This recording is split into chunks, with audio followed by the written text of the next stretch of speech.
हजरत Umar bin Khattab रजी अल्लाह अन्हु इस्लाम के दूसरे खलीफा थे। आपका लक़्ब फारूक था, यानी हक और बातिल में फर्क करने वाले। आपकी शख्सियत इस्लाम की तारीख की सबसे ताकतवर और इंसाफ पसंद शख्सियतों में से एक है। इस्लाम से पहले की जिंदगी, इस्लाम कबूल करने से पहले हजरत उमर रज ज़ेरो मक्का के एक बहादुर, मजबूत और सख्त मिजाज इंसान थे। आप कुरैश कबीले के असरदार सरदारों में से थे और इस्लाम के सख्त मुखालिफ माने जाते थे। आप मुसलमानों पर जुल्म होते देख खामोश रहते थे, बल्कि कई बार खुद भी सख्ती करते थे। आपको लगता था कि इस्लाम मक्का की रिवायतों को खत्म कर देगा। हजरत उमर फारूक का इस्लाम कबूल करने का वाकया तफसील से। मक्का की गलियों में उस दिन गुस्से की आग जल रही थी। हजरत उमर बिन खत्ताब रजी अल्लाहु अन्हु तलवार लगाए हुए घर से निकले।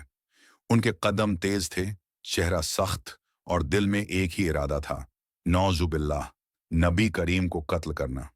उमर को लगता था कि इस्लाम मक्का की शान, रिवायत और बुतों की इबादत को मिटा देगा। वो समझते थे कि अगर मोहम्मद को रोक दिया जाए तो ये दीन भी खत्म हो जाएगा। रास्ते में उनकी मुलाकात नुएम बिन अब्दुल्लाह से हुई।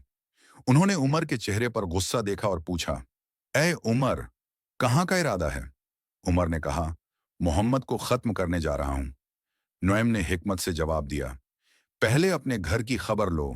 तुम्हारी बहन फातिमा बिन्त खत्ताब और बहनोई सईद बिन जैद मुसलमान हो चुके हैं। बहन के घर का मंजर ये सुनते ही उमर का गुस्सा और भड़क उठा।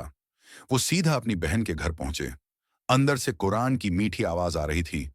हजरत खब्बाब सूरह ताहा की तिलावत कर रहे थे। दरवाजा खटखटाया गया।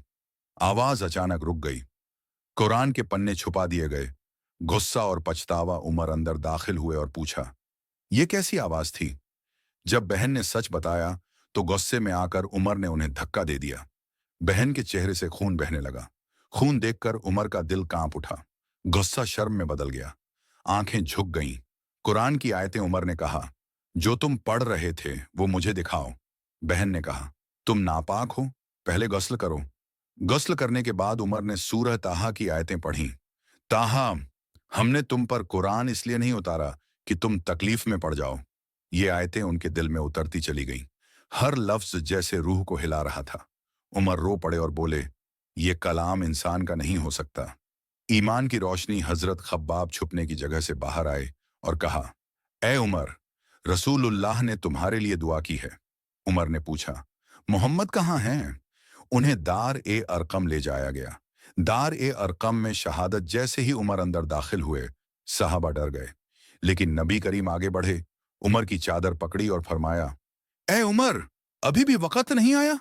उमर कांप उठे और बोले, मैं गवाही देता हूं कि अल्लाह के सिवा कोई माबूद नहीं और मोहम्मद अल्लाह के रसूल हैं। इस्लाम की ताकत उस दिन मुसलमानों ने पहली बार खुलकर काबा में नमाज पढ़ी। इस्लाम को उमर फारूक जैसी मजबूत ढाल मिल गई। ये वाकया बताता है कि अल्लाह जिसे चाहे एक लम्हे में हिदायत दे देता है। सबसे सख्त दिल भी कुरान की आवाज के सामने पिघल जाता है।